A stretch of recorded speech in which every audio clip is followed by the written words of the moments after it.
कौन रहल हूँ हरामजादा? भैया जी कर बखान तो ऐसे करता रे जैसे वो तोरा बहन के भतार हो। वो हमरा कोनो हाल में चाहिए। अगर ये बात हमरा बाबूजी के पता चला तू ओकरा से पहले हमनी के कच्चा चबा जाइए। चल निकल निकल।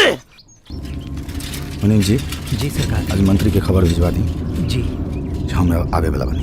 हाँ जी जी।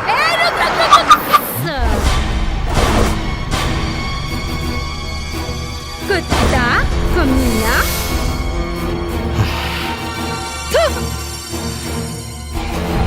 कारे हरामी, एक एक करके सब मर गई।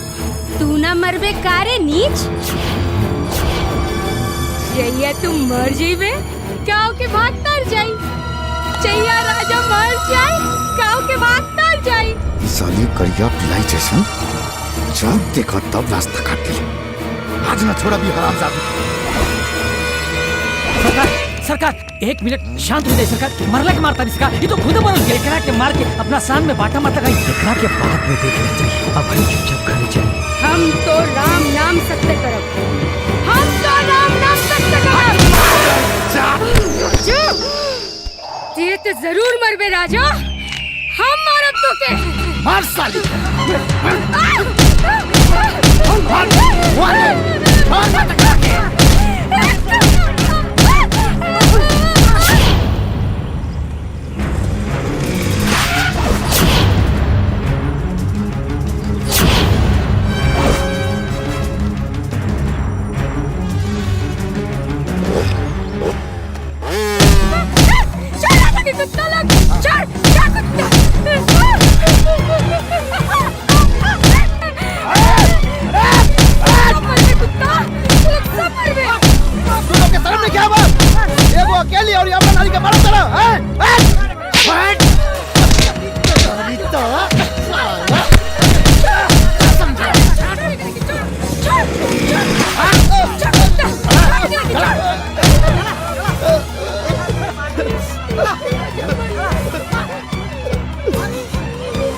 हटा हटा हटा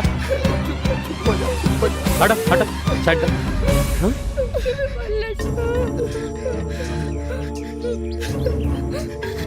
चुप हो जा। सब का भइल इनका? इतना भीड़ का है बा?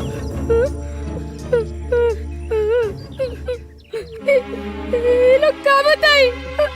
बताओ नहीं। राजा राजा आपके मल्लास सबके